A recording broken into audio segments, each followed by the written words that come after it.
buenas tardes, estimados amigos, seguidores de la red de Telesalud del Instituto Nacional de Salud del Niño.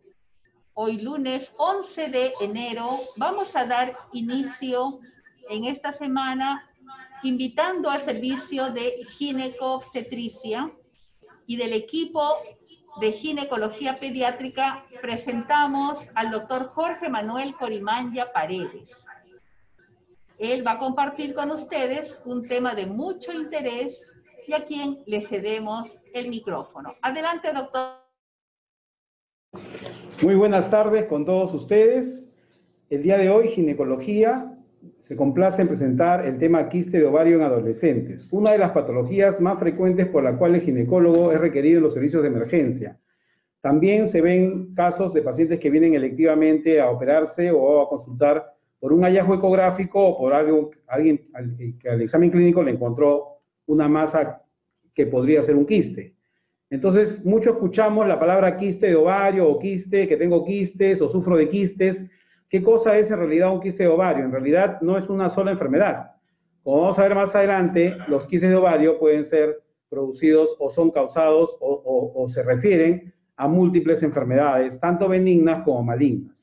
Tenemos que decir en primer lugar que los ovarios, de donde la mayor parte de quistes forman parte, son órganos pares de forma almendrada que pesan de 3 a 5 gramos. Ojo con el tamaño, son estructuras pequeñas que miden aproximadamente 20, 30 y 10 milímetros en promedio y que se encuentran a ambos lados del útero. Son estructuras pequeñas, tanto en las mujeres de edad adulta como en las adolescentes, y en las niñas pequeñas suele ser mucho más pequeño todavía.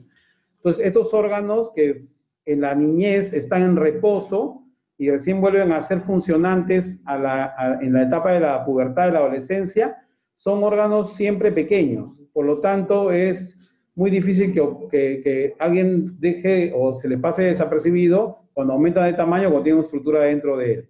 La estructura del ovario está constituida por la parte periférica, que es la corteza, la médula, que es la parte central, y el hilio, que es por donde salen los vasos sanguíneos o donde entran los vasos sanguíneos.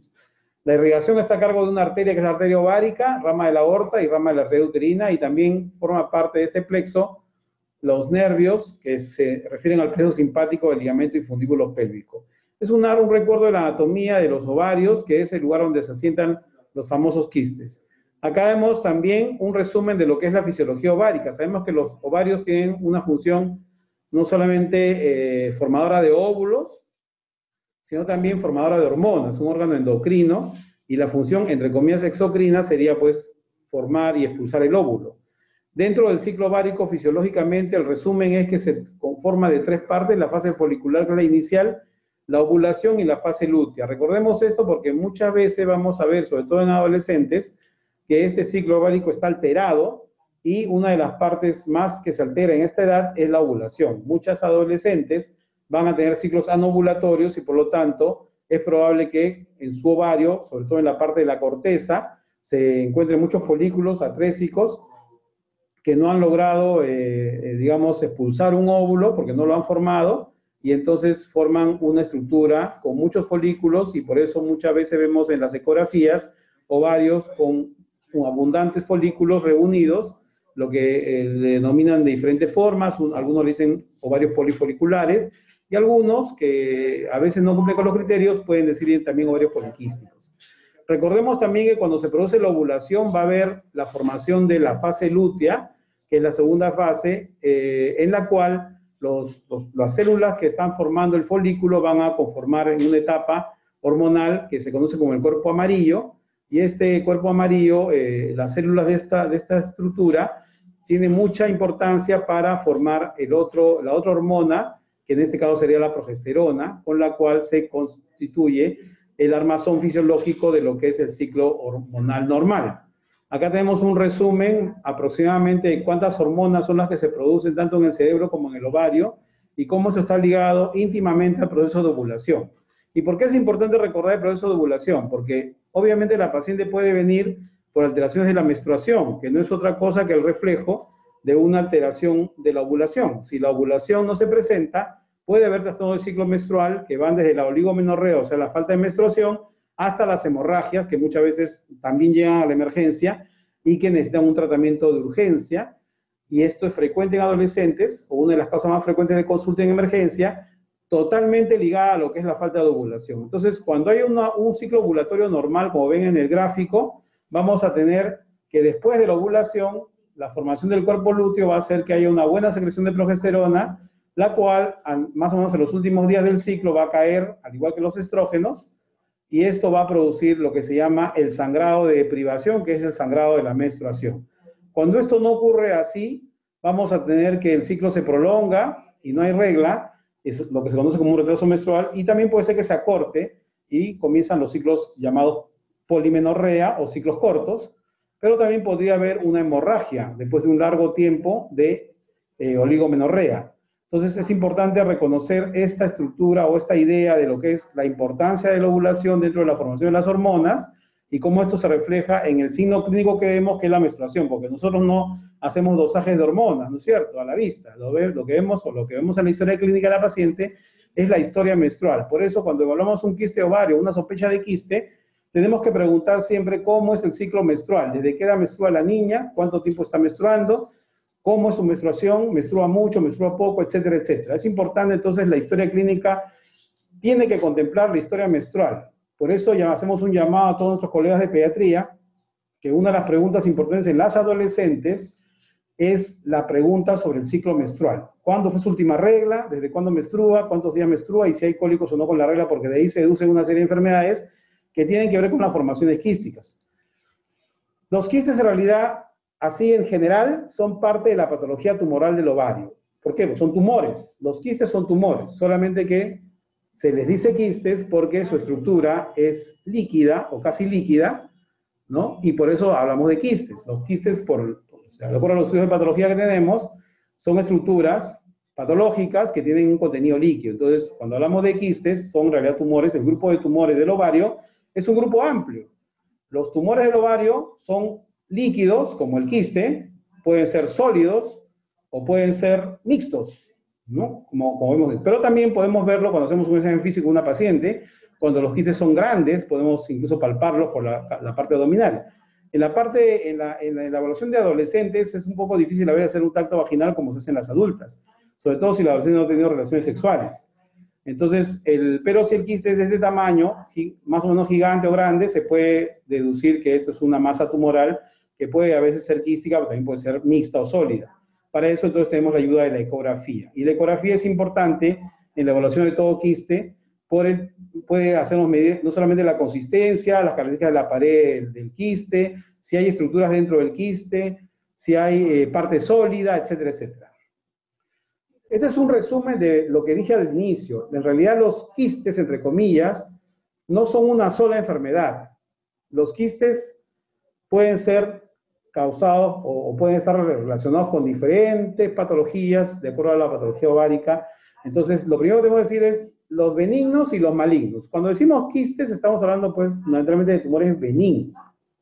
También hay quistes o tumores malignos que son quísticos, pero generalmente los tumores malignos no solamente tienen un contenido, digamos, líquido, o sea, quístico, sino muchas veces ya las paredes están comprometidas, hay estructuras que sobresalen a la cavidad y se pueden observar, como puede ser alguna lesión papular, papilomatosa dentro de la luz, y entonces pensamos que cuando hablamos de quistes estamos hablando más de la patología benigna quística que la patología quística cancerosa, ¿no? Que en ese caso ya sería parte de otro tema, más grande también, que es el de cáncer de ovario. Pero cuando hablamos de quistes en general, estamos hablando de los quistes benignos. Estos quistes pueden ser no neoplásicos o pueden ser vasculares o neoplasias ováricas benignas. Vamos a ver acá, vamos a ir repasando uno por uno para que lo conozcamos así a grosso modo. Por ejemplo, el quiste endometriósico, forma parte de una enfermedad que se llama la endometriosis.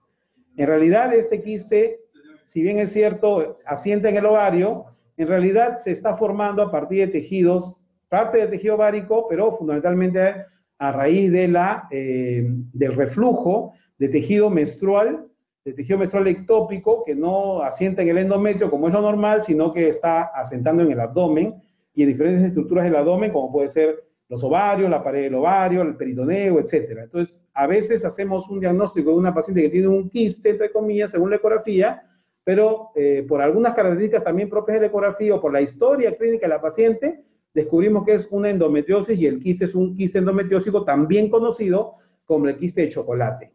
¿Por qué? Porque cuando se abra la estructura vamos a encontrar que dentro de él existe pues tejido menstrual, sangre menstrual, recolectada de bastante tiempo y que puede tener justamente el color de chocolate, y eso lo hace pues conocido. Estos quistes también dan dolor, también dan acceso a la emergencia de la paciente, pero cuando hacemos una historia clínica vemos que la paciente tiene historia de menorrea crónica, ha tenido de repente ya un episodio anterior de cólicos intensos que la llevaron a la emergencia, o una historia de cólicos menstruales y de repente a veces también ya le han dicho que tiene ya endometriosis.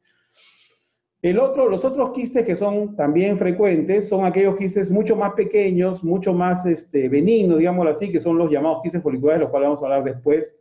Y no solamente se forman quistes a raíz de los folículos que hemos visto en el desarrollo que son normales que se formen, sino que algunos pueden aumentar de gran tamaño.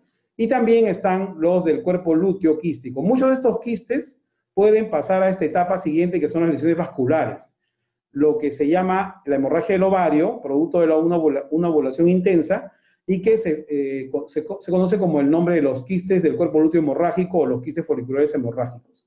Estas estructuras también se pueden ver como quistes, pero en realidad dentro de lo que hay son coágulos o, si no, sangre dentro del tejido ovárico que ha sufrido una hemorragia interna, digámoslo así. Los ovarios pueden tener hemorragias internas en el momento de la ovulación, y eso hace de que haya un dolor intenso, pero como hay un periodo de cicatrización de esa estructura, se encapsula la sangre, y lo que vemos en las operaciones más bien es una colección de sangre conocida con el tema del núcleo cuerpo lúteo hemorrágico o quiste hemorrágico. Y el otro problema que puede haber con los quistes son las torsiones. Los quistes se pueden torcer, y estas en realidad son algunas complicaciones de un quiste que lo podemos ver sin ningún problema, y que no nos parece que va a hacer ningún daño, pero estos más bien son complicaciones de estos quistes. Y finalmente están las neoplasias, o sea, los quistes pueden ser también neoplasias benignas, como el más frecuente, que es el citoadenoma seroso. El citoadenoma mucinoso en realidad se conoce seroso mucinoso por el contenido que tiene. En el caso del seroso, el quiste tiene un líquido prácticamente transparente, súper aguado, súper diluido, y el mucinoso más bien es un componente espeso, mucoso, casi mucoso, ¿no? Y hay otros que son los citoadenofibromas, donde ya el contenido no es tan líquido que digamos, sino más bien es fibroso, o tiene más contenido fibroso, cápsula gruesa.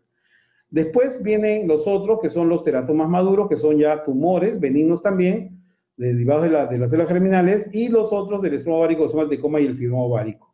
Estas son las lesiones benignas que se conocen o que están asociadas con lo que es el quiste.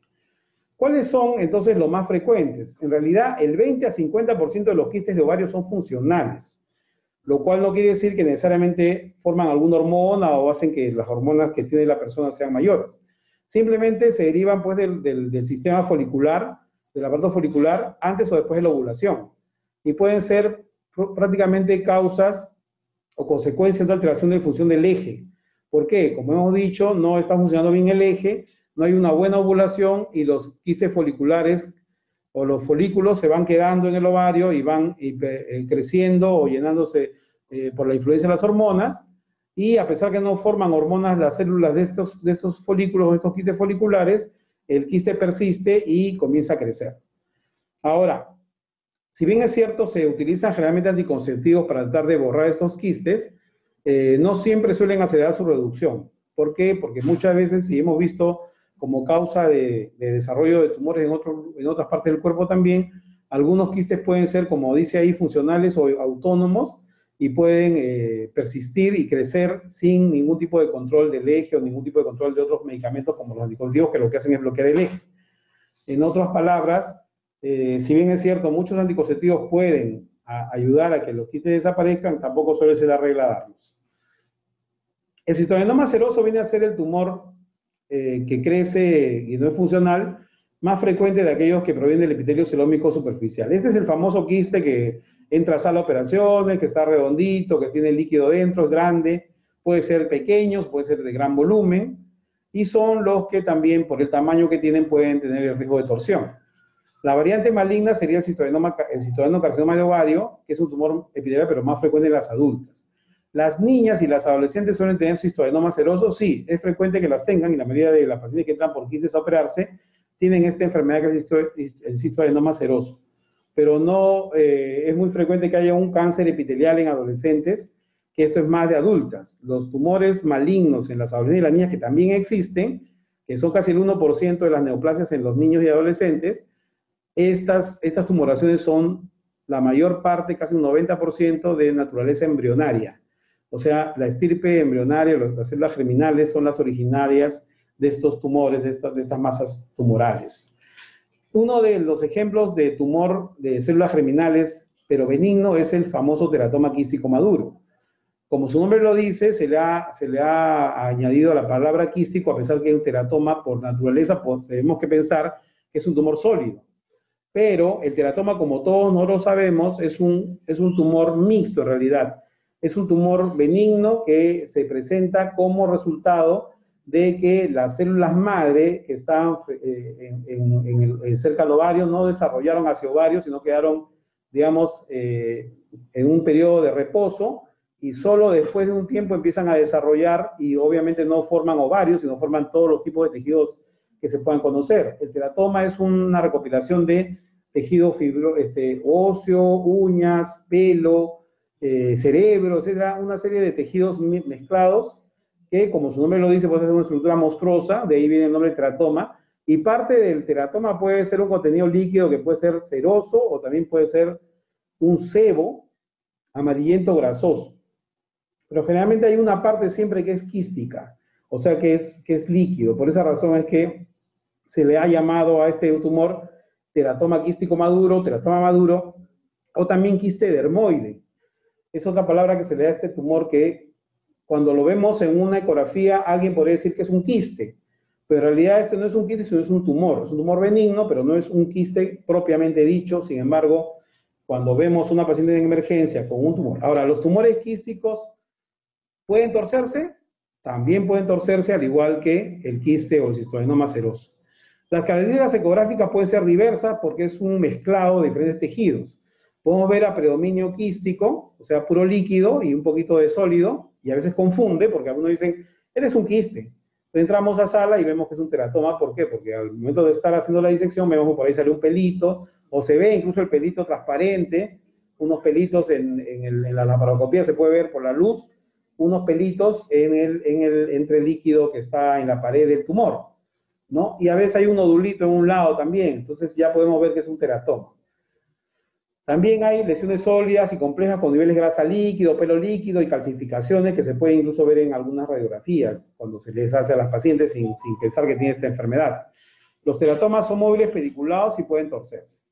El 10% también puede ser bilaterales. Por esa razón es que es muy importante, cuando se hace una cirugía de este teratoma, conservar el ovario, conservar el tejido ovárico que se encuentra en ese lado del teratoma, y evitar así que la niña sufra la pérdida de los dos tejidos ováricos de los dos lados. Y 90% son pequeños, no suelen ser muy grandes, muy voluminosos. Acá tenemos una ecografía, por ejemplo, de esto parece un quiste, pero si lo vemos bien, hay zonas que están un poquito más concentradas, ¿no? Y esto obviamente no es líquido, ¿no? Como si fuera en la ecografía anterior que vimos, un tumor más líquido, más negro, digámoslo así, ¿no? Como acá, por ejemplo, a veces es un quiste funcional, negrito, y en este es totalmente anecogénico, ¿no? Aunque acá hay unas partes que son de parte del ovario que tiene folículos. Pero el teratoma puede ser más bien, si bien eso puede confundirse, no necesariamente lo vamos a ver siempre un poquito con algunas estructuras mixtas. Otro problema que tenemos también cuando evaluamos un quiste, o cuando alguien dice que tiene un quiste, es cuando tienen esta enfermedad o esta preenfermedad que sería el síndrome de ovario poliquístico. O sea, una paciente que tiene, entre comillas, quistes, pero no es un quiste, sino son varios quistes, ¿no? O tiene de repente un quiste dominante y unos más pequeñitos. Entonces, esta relación, cuando vemos un ovario con muchos quistecitos, y no es un quiste grande, como en los casos anteriores, está relacionado más bien con una enfermedad endocrina que se llama el síndrome de ovarios poliquísticos.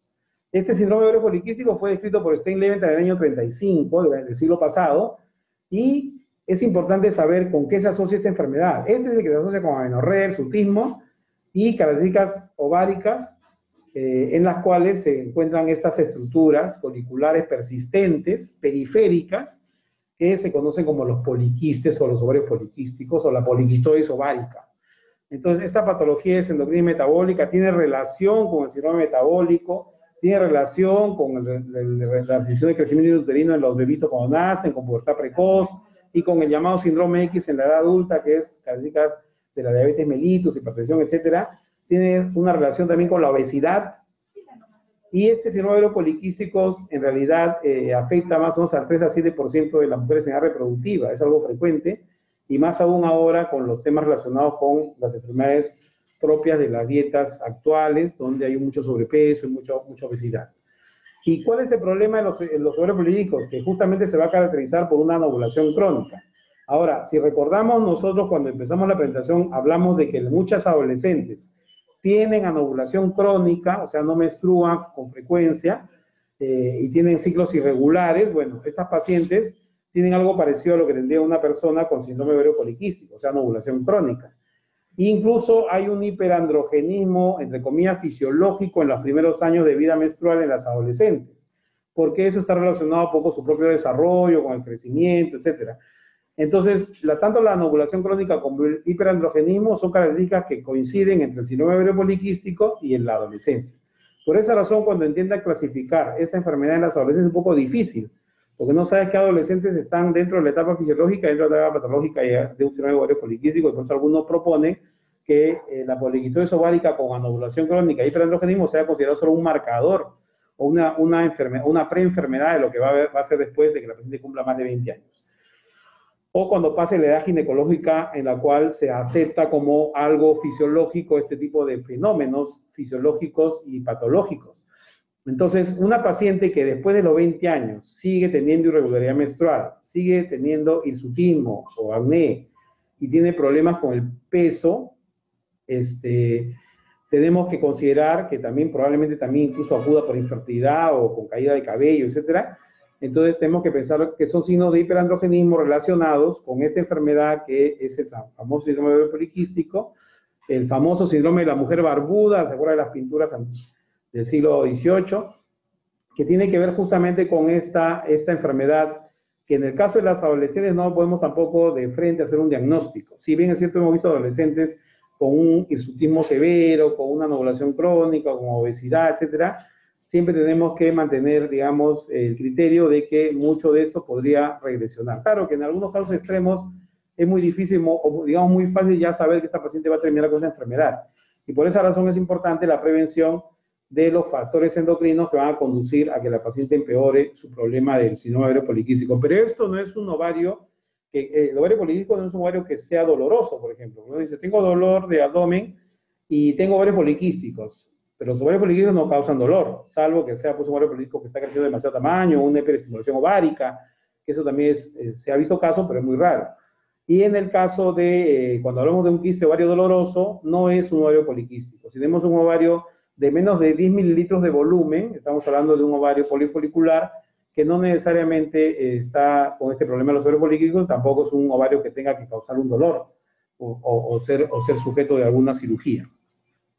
Estas son imágenes que pues, se pueden ver en la ecografía, como ven ustedes la distribución periférica de los folículos grandes. Se dice que tiene que ser menor de 12 milímetros para poder asumir que son, y tiene que haber más de 12 incluso en cada ovario, es alguno de los criterios, porque también los criterios cambian cada año, y entonces podemos decir de que en este caso, si es que es un adolescente, podemos decir de que es una paciente con tendencia a tener esta enfermedad, pero hay que ver otras variantes clínicas, unas variantes clínicas como es el sobrepeso, el hirsutismo, el acné, la irregularidad menstrual, para poder recién asumir de que hay que hacer algo con estas pacientes. Esta es otra enfermedad que no tiene que ver con el quiste ovario simple que hemos hablado.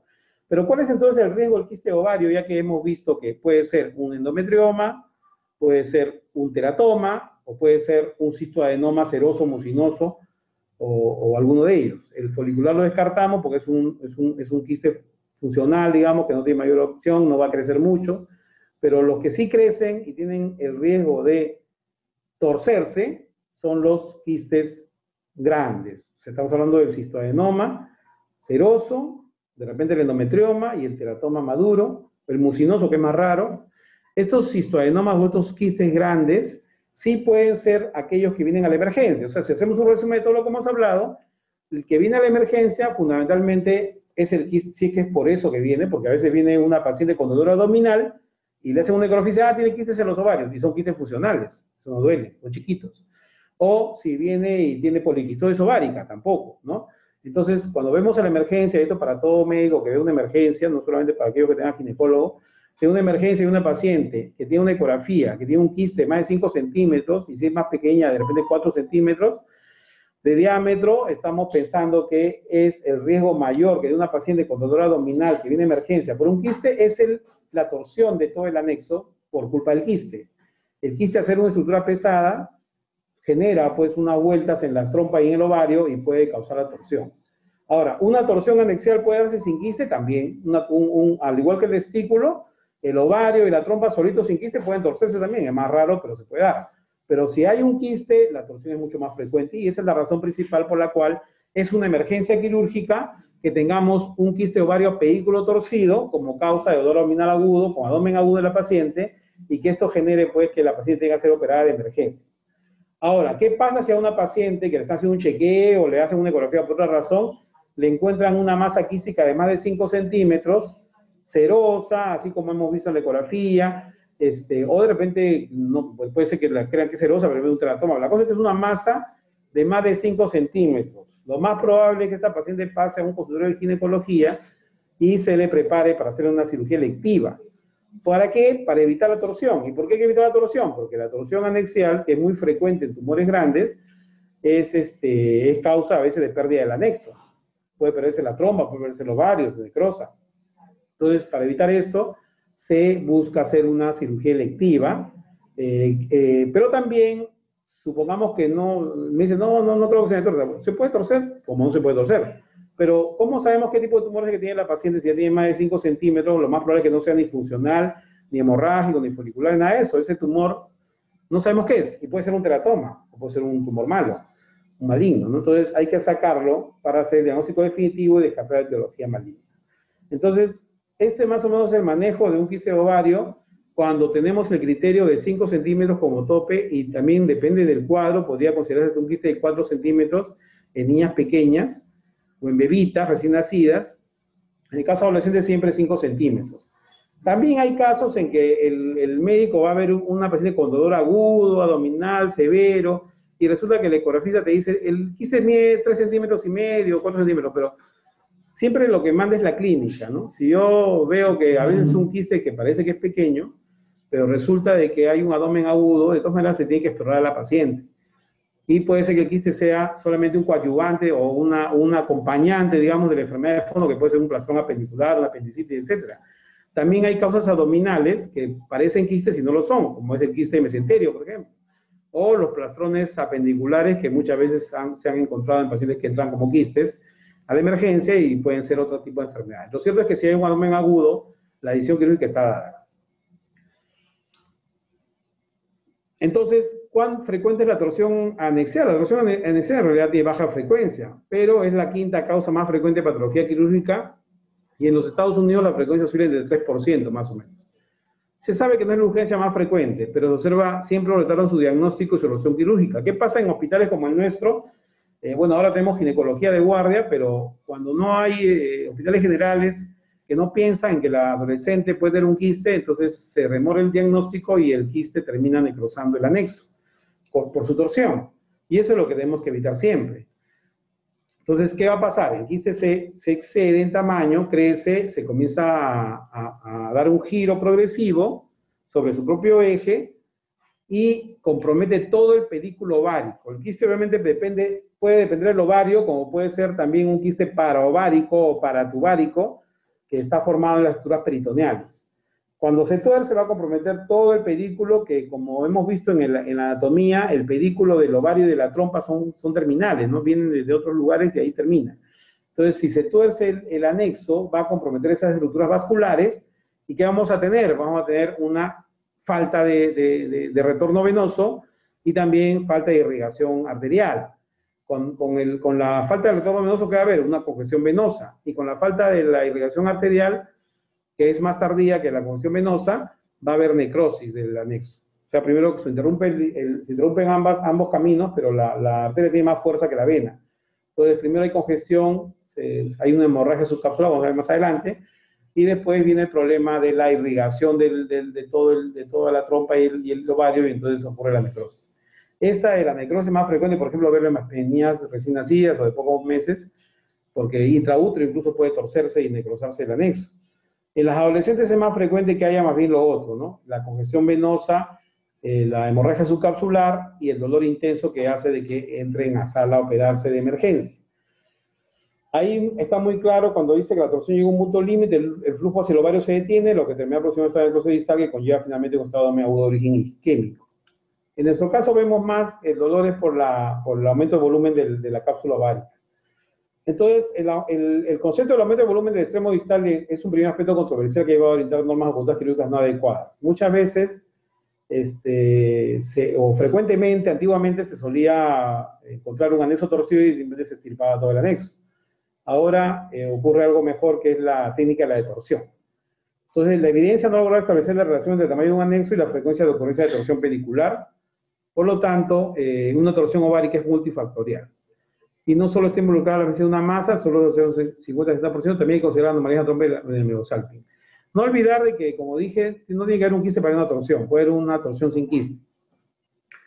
Bueno, también se ha propuesto un aumento de la tortuosidad y volumen de las venas del mesosalping, una trompa excesivamente larga o un hipodesarrollo del mesosalping. Las niñas pequeñas suelen tener una trompa más larga, pero más bien eso es algo a favor de la necrosis. Son más largas, tienen menos presión y menos forma de poder comprender su vascularidad a pesar de una pequeña torsión. Si es una torsión de varias vueltas, como ocurre muchas veces, sí es un problema el quiste. Entonces, vuelvo a decir, el quiste de por sí no es un problema, a menos que tenga este compromiso de la torsión y causar dolor abdominal agudo, o de repente ocupar una masa muy grande, cuando es un tumor muy grande, un quiste muy grande. El diagnóstico por ultrasonido es prácticamente para hacer el diagnóstico, pero también cuando usas Doppler es para ver más o menos cómo va el grado de flujo sanguíneo a nivel de la parte distal.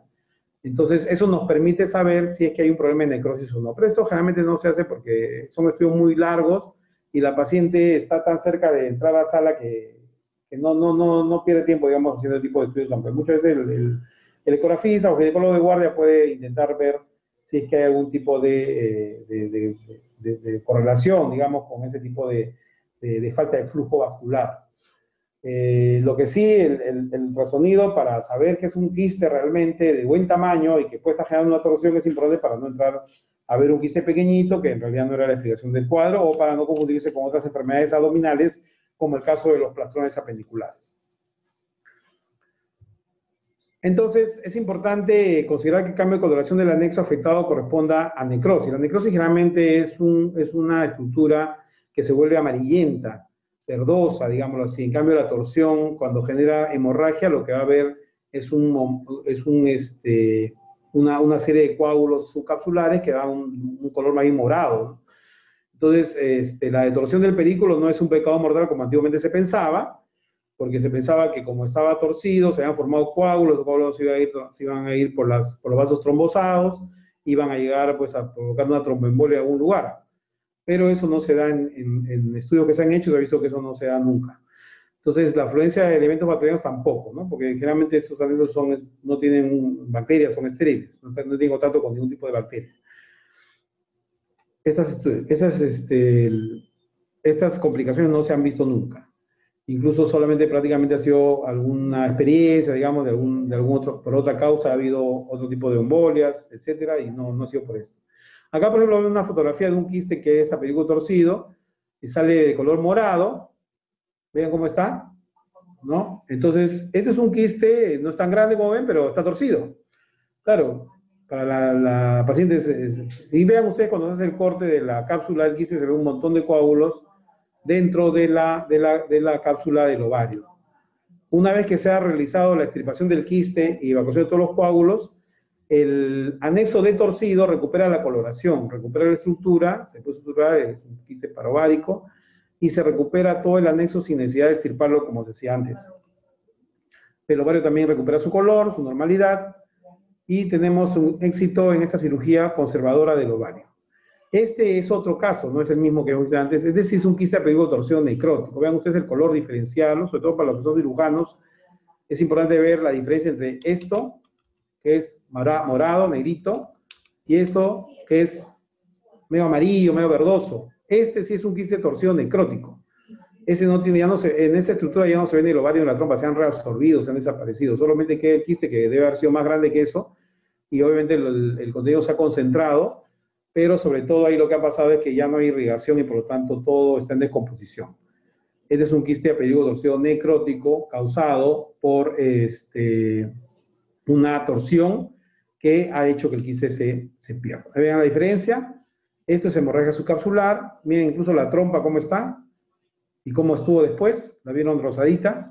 Y esto es algo que se puede solucionar, pero esto ya no. Esto ya está perdido. Bueno, acá hay estudios que hablan sobre los casos de torsión como tratamiento conservador a torsión ovárica y demuestra pues que efectivamente la detorsión es el método importante para lo que es salvar un anexo cuando hay un quiste complicando de forma con la torsión respectiva que hace de que se pierda la irrigación del tejido. Pero la detorsión hace de que las niñas premenárquicas sea el tratamiento de elección para conservar el anexo. Obviamente si vemos una persona mayor que de repente tiene otras complicaciones, ya eso es diferente. Pero en el caso de adolescentes es obligatorio intentar la detorsión del anexo, así incluso algunos mencionan que se puede detorcer así, veamos que ya prácticamente no queda nada de irrigación. Igual se detuerce y se conserva. Y la función ovárica también se conserva en función óptima, según el seguimiento que se ha hecho, ¿no? Son otros estudios. 102 pacientes con distorsión. Voy a avanzar. Acá, en algunos casos, obviamente, de todas maneras, se tiene que drenar el ovario, ya sea por vía abierta o vía laparoscópica, y no se presentó en ningún caso el tromboembolismo pulmonar que se temía antiguamente cuando decía el procedimiento de distorsión. Entonces, en resumen, podemos decir que los quistes de ovario, los más frecuentes, o los que tenemos que ver, son aquellos que miden más de 5 centímetros, que pueden ser teratomas, puede ser citoadenoma seroso, puede ser citoadenoma mucinoso o endometriosis. En cada caso, el más frecuente es el citoadenoma seroso y la complicación más frecuente siempre viene a ser la torsión. Y la detorsión es el tratamiento electivo mediante un tratamiento quirúrgico, ya sea por vía aérea, por vía abierta o por vía laparoscópica. Por vía laparoscópica también se puede detorcer el ovario y se puede conservar el anexo sin ningún tipo de problema, ¿no? Acá vemos, por ejemplo, en esa foto laparoscópica la torsión, ya está liberado, y después el seguimiento obviamente va a ser de que tengamos un ovario sin ningún tipo de complicaciones. Acá vemos ya el ovario normal, las fotos son en blanco y negro. También es importante saber que cuando hay una paciente embarazada, que ha tocado también caso, muchas veces se teme que la embarazada, por sus propios cambios y características y su mismo estado de adolescencia, la detorsión puede ser algo malo para ella en la medida de que hay algunos cambios también hematológicos en la adolescente embarazada. Sin embargo, también hay estudios que dicen que sí se puede hacer una detorsión en un anexo hemorrágico isquémico en una adolescente embarazada tal cual no estuviera embarazada. En conclusión, pues, los quistes de ovario son frecuentes como una patología de emergencia. Debemos recordar que tiene muchas causas, o sea, quistes, diferentes tipos de quistes, que el más frecuente es el citoadenoma seroso, que es el que generalmente se tuerce y complica y que genera que sea necesaria una cirugía. Y en segundo lugar, que si bien es cierto, a veces no en emergencia, pero sí en la consulta encontramos quistes, hay que saber detallar si son los quistes funcionales, son pequeños, si forman parte de lo que es el síndrome de ovario poliquístico, si están asociados al sobrepeso o si son asociados a la dismenorrea, endometriosis, y si no hay nada de eso y no hay dolor ni nada, se deben estudiar de todas maneras para descartar siempre que no sea una patología maligna y que no tengamos el riesgo posterior de una torsión. Entonces, más o menos el enfoque es ese, ¿no? Ver primero qué cosa puede ser y, en segundo lugar, tomar cartas en el asunto para evitar la torsión y la complicación que va a llevar a una emergencia. Muy bien, preguntas, con todo gusto, para todos ustedes. Gracias por la atención. Perfecto, muchísimas gracias a su brillante exposición, doctor Jorge Corimanya. Aperturamos la sesión de preguntas, entonces invitamos pues a los participantes a ir desarrollándolas vía chat. Mientras tanto podemos ir conversando, doctor Corimanya, en relación a esta exposición tan interesante. Realmente los quistes de ovario que usted muy bien ha explicado han llegado a presentarse pues al consultorio del Instituto Nacional de Salud del Niño. ¿Qué es lo que usted ha encontrado? ¿Qué grupo etario? ¿Cuál es la edad más corta o más temprana en la que usted ha llegado a identificar estos quistes? Los quistes, como dije al inicio, pueden presentarse incluso intraútero. O sea, hay pacientes que vienen con su bebita de pocos días de nacida y dicen, doctor, cuando estaba embarazada, el obstetra que me estaba viendo, el ginecólogo obstetra, me encontró un quiste en mi bebé y me dijo, apenas nazca, la hace ver en gineco infantil. Entonces, algunos de estos quistes obviamente son pasajeros porque son también funcionales, producto de la estimulación ovárica de la misma madre que transporta las hormonas a la niña, pero algunos sí son tumores de gran tamaño que incluso pueden generar, y se puede ver ya incluso en la ecografía, algún signo de torsión, como puede ser, por ejemplo, la sedimentación de una parte del líquido y sólido. O sea, puede verse un cambio que se conoce como la interfase, ¿no? Sólido-líquido. Y esto puede estar dando a entender de que ya el tumor se ha torcido y que está necrótico. Esto se puede ver muy frecuentemente en realidad las niñas no son muy frecuentes que se vea, pero cuando se ve, estas niñas ya pueden tener un compromiso importante del ovario por culpa del quiste. Por esa razón, las pacientes que se detecta cuando son intraútero, es importante hacer un seguimiento los primeros meses con ecografías y buscar signos que nos digan que está necrótico. Si es un quiste grande, mejor sacarlo. Entonces, y si no regresión, obviamente después de un tiempo, que puede ser un mes, 2 meses, hay que retirarlo, ¿no? Si no, va a haber complicaciones. Ahora, ¿en qué edad se ve más frecuentemente? Obviamente se ve más frecuente en la adolescencia. En la adolescencia, cuando los tejidos, por ejemplo, el caso del teratoma, el endometrioma, están asociados fundamentalmente a cambios hormonales de la paciente. El cistoadenoma seroso también suele crecer en esas edades, más que en las niñas prepúberes, por la estimulación hormonal y los hormonas de crecimiento o los factores de crecimiento que pueden darse en esta etapa de desarrollo, ¿no? Pues, doctor, ¿desde cuándo tengo ese teratoma? Lo más probable es que nació con él. El teratoma y el quiste seroso también, ¿no? Nacieron con ellas, se quedaron ahí y tiene que haber un evento importante para que crezcan. ¿Cuál es? La etapa de la adolescencia, donde todo el cuerpo crece de manera gravitante, ¿no? Entonces, las edades en realidad, lo más frecuente es en las adolescentes. Segundo lugar, de repente las más pequeñitas, y en tercer lugar la edad de la prepubertad, que es una etapa hormonalmente silenciosa, digámoslo así, muy comprobable. Lo que sí se ve, por ejemplo, en las niñas, los teratomas sí son más frecuentes en las niñas prepúberes, porque esos pueden crecer desde que tiene 2 o 3 años, o sea, crece desde que nace. Y la niña pues todo el tiempo crece, ¿no?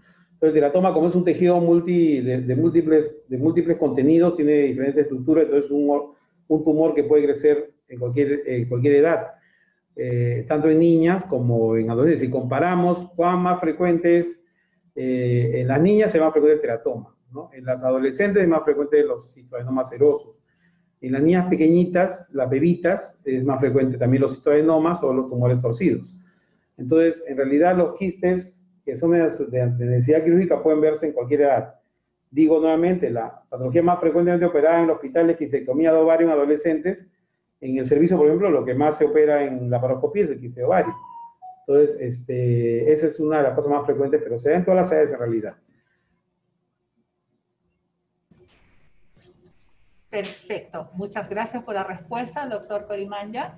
También sería interesante de conocer si es que de manera conjunta con esta presentación quística se ha evidenciado alguna otra manifestación física, llámese externa de repente en las adolescentes o en las niñas con este problema. Sí, por supuesto. Como dije anteriormente, es importante la clínica que va con el quiste, ¿no? Si hay una historia de dismenorrea en un adolescente y tiene un quiste, puede ser un quiste endometriósico, ¿no? Un quiste simple, digamos, un cistoadenoma seroso no tiene mucha relación con los problemas hormonales, pero sí la poliquitosis ovárica, por ejemplo, ¿no? Ahora, es importante saber también de que algunos quistes pueden ser malignos, o un tumor, o forman parte de un tumor maligno, y por ejemplo, la pubertad precoz periférica generalmente está asociada a quistes serosos, pero también a un tumor maligno que es el tumor de célula de la granulosa de la teca, que son productores de hormonas, y se ven como estructuras quísticas, ¿no? Entonces, a veces viene una niña con una pubertad precoz, le hacen una ecografía y encuentra un quiste, lo más probable si se descarta obviamente el tema de la pubertad precoz central, es que el quiste es el que produce las hormonas y obviamente necesita la extirpación de esta estructura para poder recuperar a la paciente de esta enfermedad.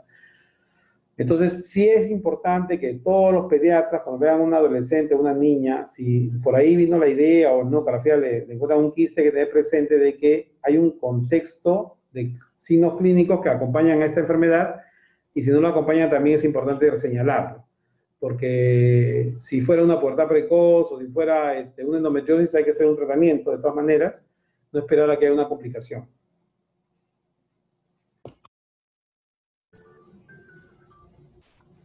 Muchísimas gracias, doctor Jorge Corimanya. Hay una pregunta en relación al uso de los anticonceptivos. ¿Cuál sería la mejor decisión para poder utilizarlos, por favor? Bien, los anticonceptivos en realidad lo que hacen es suprimir el eje hipotálamo hipoficiario. Ya por ahí va el tema. Entonces, ¿en qué casos se usan?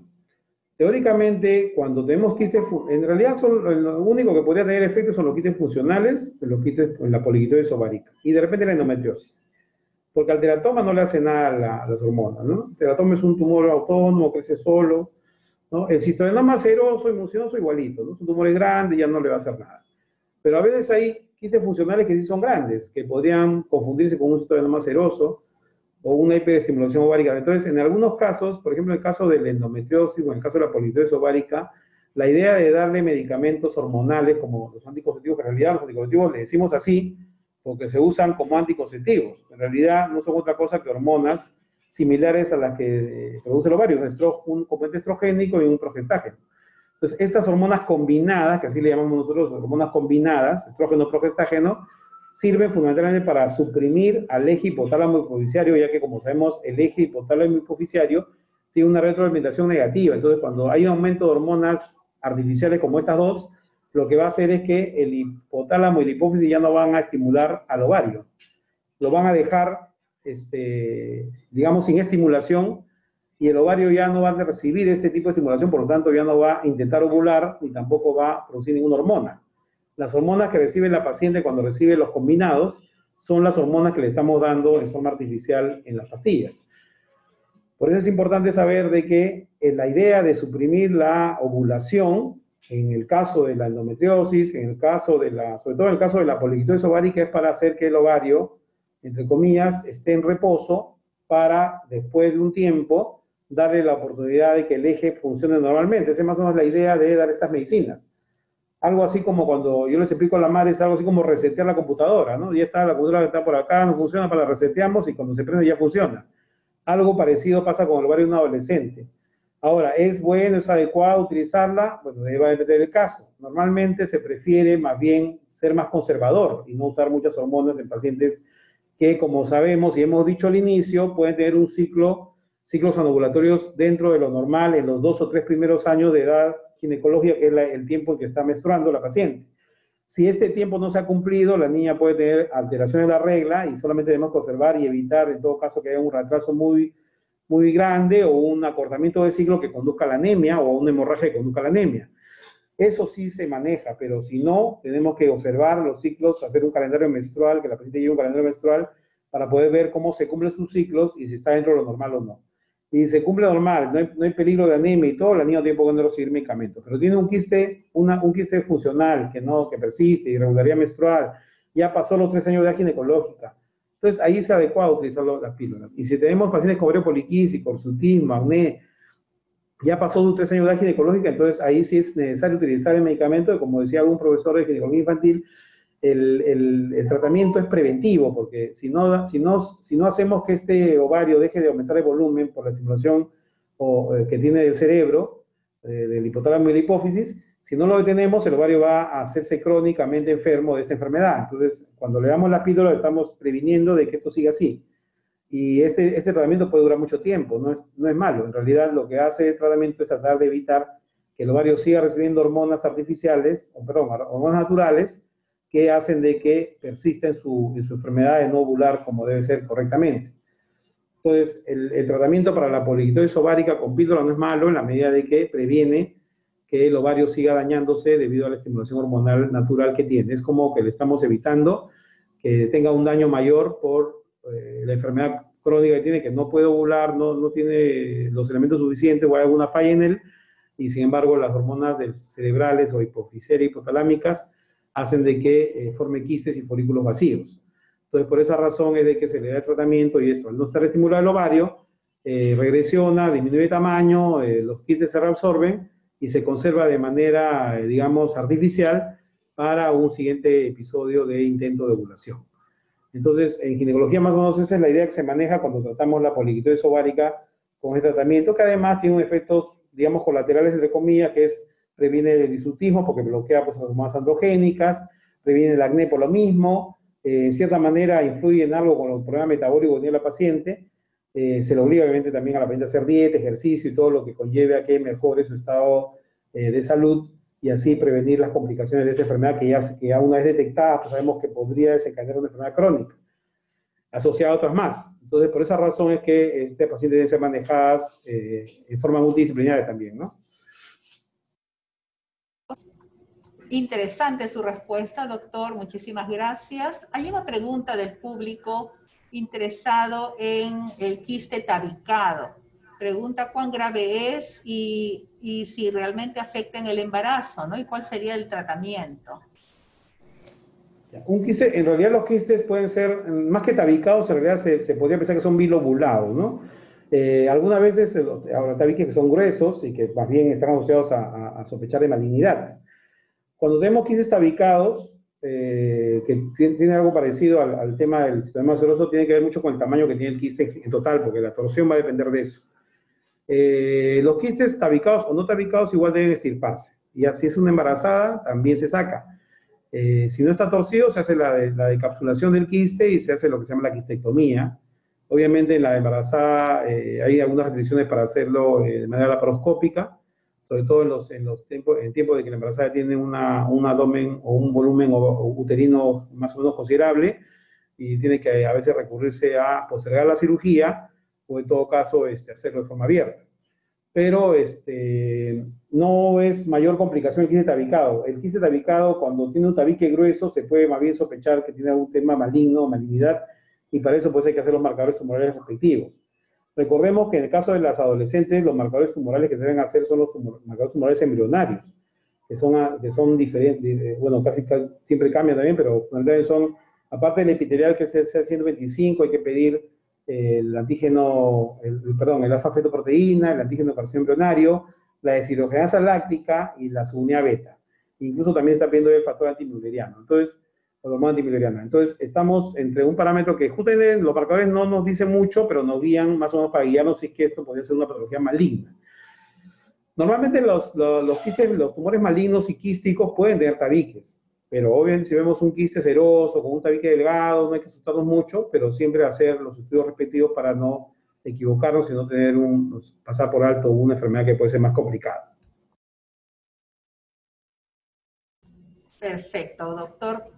Una exposición muy didáctica, bastante comprensible, y recibe usted las felicitaciones de todos los participantes a esta sesión y del equipo de la unidad de telesalud de nuestra institución. Mis felicitaciones, doctor, y queremos recibir a manera de conclusión su mensaje final, por favor. Muchas gracias por la audiencia y por la recepción de este tema.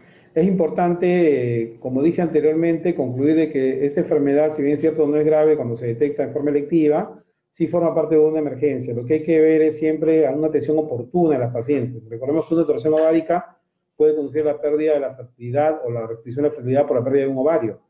Entonces, por esa razón es de que tenemos que ser conscientes de que un paciente con esta enfermedad, con un quiste, es potencialmente un riesgo mayor de pérdida de la fertilidad, aparte de los dolores intensos que pueden dar. Y obviamente buscar siempre la causa de la patología, hacer un seguimiento, no solamente se trata de operar el quiste, hay que ver qué es el patólogo que encuentra, porque como dije siempre hay la sospecha de que puede ser algo malo, y hay que hacer un seguimiento de las pacientes. Y en cuanto al enfoque, siempre un enfoque general, viendo todas las características clínicas que se ven junto con el quiste y descartar las otras enfermedades que también son importantes manejar. Muchas gracias a todos ustedes y espero una nueva oportunidad para un nuevo mensaje de algún tipo de tema interesante sobre lo que es ginecología infantil y de la adolescencia. Por supuesto, doctor Jorge Corimanya. Entonces, lo esperamos en futuras sesiones. Queda usted invitado a compartir su gran experiencia y amplio dominio del tema. Queridos amigos, esta ha sido la sesión del día de hoy. Los esperamos en las sesiones futuras. Recuerden que esta exposición y otras están siendo subidas a nuestro canal YouTube. Adelante, ustedes pueden contestar o conectarse con este canal y podemos nosotros comunicarnos al respecto. Hasta una próxima oportunidad. Dios mediante. Buenas tardes.